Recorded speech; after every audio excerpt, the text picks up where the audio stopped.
4 दिन से फरार चल रहा निधि का हत्या आरोपी और लब जिहादी सूफियान अब पुलिस के शिकंजे में आ गया है। दोपहर 1 बजे के करीब लखनऊ पुलिस ने एनकाउंटर के बाद सूफियान को गिरफ्तार कर लिया।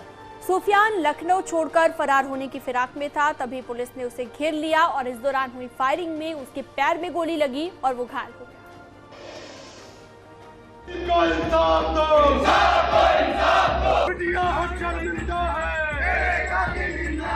ये वही सूफियान है जो पुलिस से आंख मिचौली खेल रहा था, लेकिन उसकी एक गलती और पुलिस की एक गोली ने सूफियान को धड़ाम कर दिया।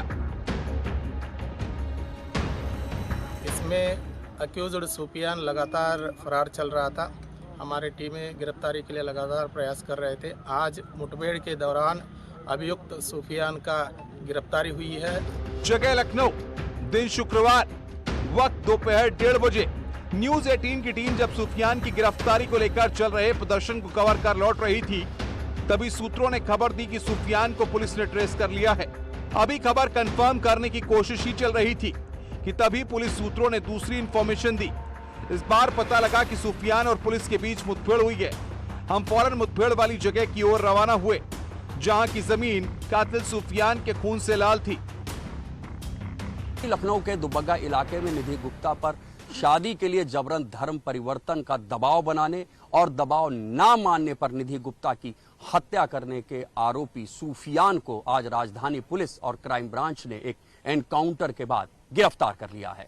हम वही मौके पर मौजूद हैं। दुबग्गा इलाके में ही बताया जाता है यहाँ छिपा हुआ था सूफियान। जानकारी मिलने पर क्राइम ब्रांच और दुबग्गा पुलिस ने घेरेबंदी की, जिसके बाद घिरने पर सूफियान ने पुलिस टीम के ऊपर फायरिंग की है। 4 दिन पहले दुबग्गा इलाके में रहने वाले सूफियान ने धर्म परिवर्तन से इंकार करने पर निधि को 4थी मंजिल से फेंककर उसकी जान ले ली थी और तभी से सूफियान फरार चल रहा था। इस वक्त हमारे साथ एडीसीपी चिरंजीव सिन्हा जी मौजूद है, जिनसे हम बात करेंगे। सर, कब इसकी गिरफ्तारी हुई और कैसे इनकाउंटर?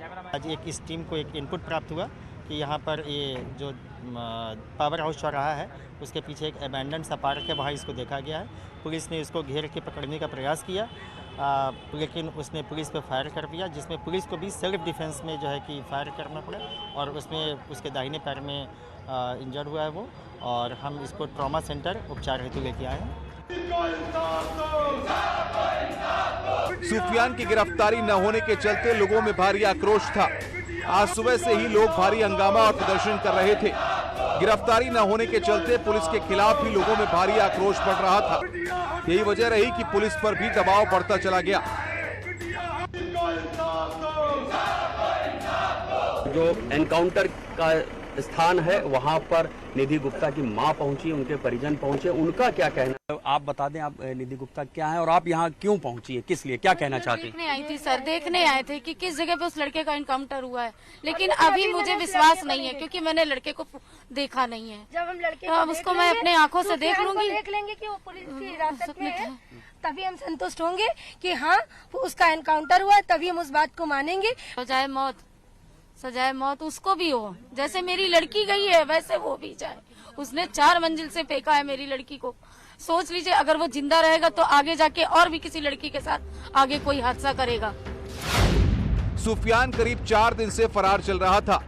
उस पर पुलिस ने 25,000 का इनाम घोषित कर रखा था। सूफियान की गिरफ्तारी के लिए दिल्ली, उत्तराखंड, राजस्थान में पुलिस की छापेमारी चल रही थी। इसी बीच 18 नवंबर को सूफियान का मोबाइल ऑन हुआ और उसकी लोकेशन लखनऊ के चौक इलाके में मिली। अलग अलग राज्यों में काज जान रही पुलिस के लिए ये बड़ी लीड थी। पुलिस जैसे ही लोकेशन को ट्रेस कर घेराबंदी शुरू, सूफियान ने ठिकाना बदल लिया और दुबग्गा के पीछे बरी के जंगल में अपना ठिकाना बना लिया। इसी बीच पुलिस टीमों ने उसे घेर लिया। जब पुलिस ने जवाबी फायरिंग की है तो सूफियान के दाहिने पैर में गोली लगी है और वो इसी स्पॉट पर गिरा है, आप देख सकते हैं, जहां पर उसका कुछ खून मिल जाएगा और वो अवैध असलहा भी मिल जाएगा, जिससे वो पुलिस टीम के ऊपर फायरिंग कर रहा था। इलाके के लोग लगातार इस बात की मांग कर रहे थे कि निधि गुप्ता के हत्यारे को सख्त से सख्त सजा दी जाए। पुलिस की ओर से जवाबी गोलीबारी में सूफियान को पैर में गोली लगी है। मौके से एक तमंचा और कुछ कारतूस बरामद किए गए हैं।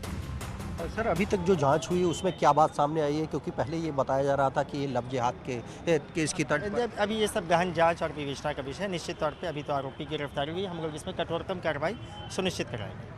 जैसा कि आपने सुना कि ये थे एडीसीपी, जिनका कहना है कि आज उसे एक मुठभेड़ के बाद गिरफ्तार किया गया है। और आप देख सकते हैं कि इसी जो राजधानी लखनऊ का जो ये ट्रामा सेंटर है, यहाँ उसको लाया गया है, भर्ती कराया गया है। निधि का कातिल अब पुलिस की गिरफ्त में है। पुलिस सुफियान से पूछताछ के साथ ही उस वीडियो को भी रिकवर करने की कोशिश करेगी जिसका जिक्र वो निधि के परिवार से करता था। Bureau report, news 18।